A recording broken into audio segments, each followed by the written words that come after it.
जय हिंद दोस्तों, मैं एक्स आर्मी रंजीत कुमार। आप देख रहे हैं घातक का यूट्यूब चैनल। आज का पर्पस है कैरी एंगल और नौकनी का, क्योंकि इसका डिमांड बहुत ज़्यादा है।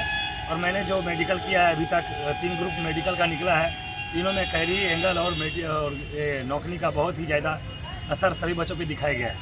तो अभी बताएंगे कि कैरी एंगल किस प्रकार से होता है और उसको ठीक करने का क्या तरीका है, और नौकनी का क्या प्रकार है और किस प्रकार से उसको ठीक किया जा सकता है। सबसे पहले ये स्केल समझने की ज़रूरत है। ये स्केल ये आपका 0 है, 0 से लेकर 10 तक, यानी 0 से लेकर 10 तक, और 10 से लेकर 3 mm तक अगर आपका है, 15 से 13 mm तक, तो आपका कैरी एंगल ठीक है। अगर 15 से ऊपर चला जाता है तो आपका कैरी एंगल डॉक्टर दे देगा। अभी चेक करते हैं ग्राउंड पे इसका कि कैसे इसको चेक किया जाता है, और आप सही तरीके से देखें। इसका रखने का तरीका, सबसे पहले इसको बीच में रखा जाए, शोल्डर के बीच में रख दिया, और जो आपका हथेली है, एल्बो है, इसके बीच में रखना है। एल्बो रखने के बाद आपका ये जो सेंटर लाइन है, यानी सेंटर वाला जो आपका उंगली है, फिंगर है, इस फिंगर के बीच में लाना है। इस फिंगर के बीच में आपको लाना है।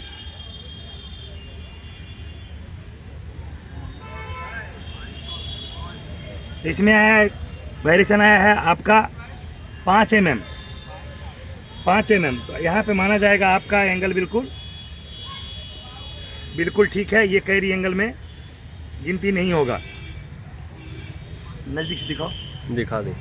अगर यही आपका बाजू अगर इस पे आ जाता है, 15 से प्लस में आ जाता है और इतना बैंड होता है, तो कैरी एंगल में आना शुरू हो जाएगा।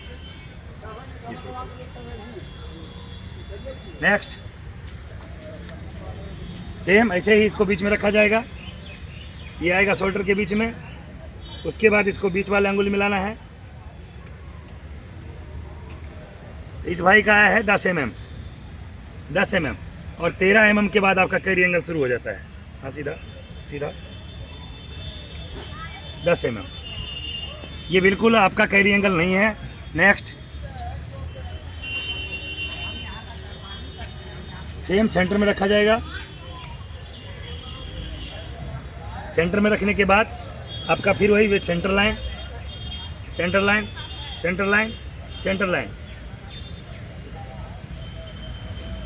ये देखिए कैरी एंगल थोड़ा सा 15 तक जा रहा है, तो इसमें थोड़ा सा आपका कैरी एंगल का डर है। 15 प्लस हो रहा है, थोड़ा सा कैरी एंगल का डर है। ये हो गया कैरी एंगल। 2 का आपने देखा, और तीसरे में देख रहे हैं कैरी एंगल आ गया है। ओके, अब इसको दूर करने का तरीका, सबसे पहले बैंड पोजीशन जब भी होते हैं तो आपका अंडरहैंड होना चाहिए। अंडरहैंड सब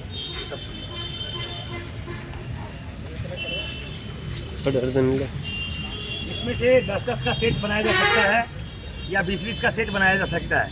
अगर नए लड़के हैं, अगर उसका बाजू कमज़ोर है, तो 10-10 का सेट बनाकर आप पुशअप मार सकते हैं। आप देख सकते हैं कि हाथों का जो एंगल है अंदर की तरफ, यानी जितना आपका हाथ अंदर जाएगा, आपका कैरी एंगल जल्दी दूर हो जाएगा। 1 डाउन,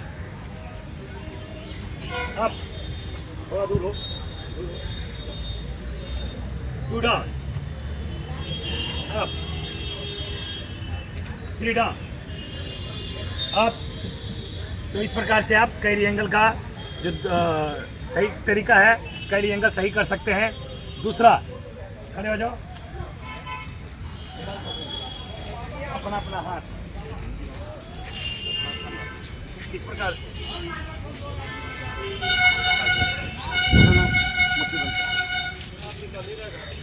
मुट्ठी बंद करो और रखो। जैसे ही डाउन बोला जाएगा, ये आधा बैठेंगे। कितना बैठना है? आधा। 1 डाउन, बस। अब 2 डाउन, इधर आ जाओ नज़दीक। इससे क्या होगा, आपका कैरी एंगल जल्दी से जल्दी ठीक होने के आसार हैं। उसमें ध्यान में रखना, हो सके तो आप गर्म पानी से पहले इसको आराम से बढ़िया से धो लें। गर्म पानी से धोने के बाद सरसों का तेल लगाएं।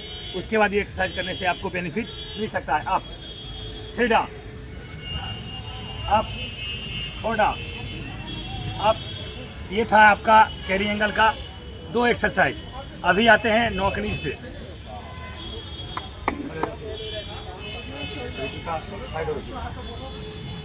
दोनों पैर मिलाओ।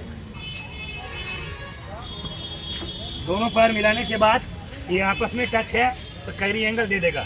पैर खोलो, भी बनाओ, भी पैर करते नहीं, सीधा टच करो, तो इसको घुटना टच करो और थोड़ा ये टच है तो ये कैरी एंगल में गिनती हो जाएगा। सॉरी नौकनी में गिनती हो जाएगा। ये पूरा नौकनी आ रहा है। चलो आगे आ जाओ। ये गैप है, नौकनी बिल्कुल नहीं है और कहीं से नौकनी इनको नहीं मिलेगा। अब जिनका नौकनी है उनके लिए एक्सरसाइज। सबसे पहले दीवार का सपोर्ट लें, चेयर पोजीशन में आ जाओ, बैठ जाओ। दीवार टच दीवार बस बैठो, ऐसे नहीं बैठो, आधा चेयर पे कैसे बैठते, बैठ ऐसे देखो ना। अभी ध्यान में रखने वाली बात, ये जो घुटना है, घुटना के नीचे एडी आना चाहिए। एडी लाओ आगे, एडी घुटना के नीचे एडी बढ़ाओ, आगे एडी करो। चलो बैठो नीचे, आप बैठो, धीरे धीरे चलो बैठो, हल्का हल्का इसको टच करो, पंजा अंदर बस हल्का सा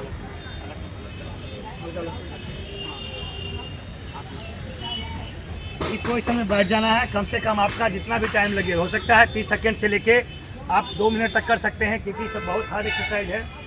आप इधर आगे चलो। अभी आप इस एक्सरसाइज में क्या इसमें महसूस कर रहे हैं? यानी पूरा आपका पाँव पूरा अलग करने का कोशिश कर रहा है। ये एक्सरसाइज नंबर हो गया 1।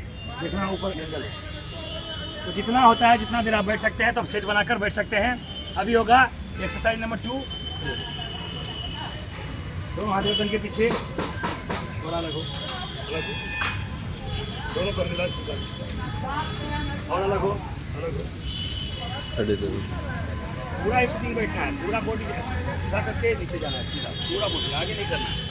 पूरा बॉडी बिल्कुल सीधा होगा।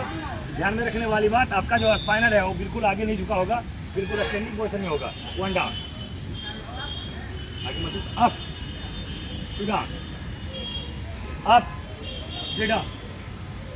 इसमें ध्यान में रखने वाली बात, अप, इसमें भी ध्यान में रखने वाली बात, ये भी हार्ड आपका लगता है तो 10 का सेट बनाइए। 10 का सेट बना के 3 सेट, 4 सेट, 5 सेट आप मार सकते हैं। दूसरा बैंड पोजीशन, आगे आ जाओ, आगे आ जाओ और आगे, पूरा body band position, band 1 down. जब भी आप पुशअप मारते हैं तो ये ऊपर से नहीं खुलेगा, ये ऊपर से नहीं खुलेगा, ये ऊपर से नहीं खुलेगा। खोलो, पहले खोलो, आ जाओ इधर, आगे आगे। जब भी आपका ऊपर से हिल खुलता है तो ये घुटना आपस में नज़दीक सटने का कोशिश करता है। जैसे कि आपका कैरी एंगल के लिए बोला था इस लड़के को, देखिए कैरी एंगल में कितना नज़दीक आ गया है। नौकनी सर, सॉरी नौकनी। ओके, अब जब भी आप पुशअप मारते हैं नौकनी के लिए, तो आपका होना चाहिए दोनों एडी ज्वाइंट। इसको बाहर निकालो, बाहर निकालो, टच करो, बाहर निकालो, टच करो, बाहर निकालो, 2 डाउन। इसको जितना आप गिरा के मारते हैं उतना ही गैप। जैसे पहले आपने एडी ऊपर से खोला था तो आपका पूरा ही नौकनी हो गया था, लेकिन इस प्रकार से अगर पुशअप करते हैं तो आपका नौकनी खत्म होने के चांसेस बढ़ जाते हैं। खड़े हो जाओ। उसके बाद और भी एक्सरसाइज है जो कि भी समय बारिश का है, वो कारपेट पे संभव है, यहाँ पे नहीं हो सकता है। दूसरा वीडियो बनेगा, उसमें बता दिया जाएगा। नेक्स्ट मेडिकल डेट कब है, और एक वीडियो छोटा सा बनेगा शाम को, जिसमें से बताया जाएगा SSCGD का नेक्स्ट डेट कब होगा, गर्ल्स के लिए कब है और बॉयज़ के लिए कब है। इस वीडियो में इतना ही है। जय हिंद, जय भारत, भारत माता की जय।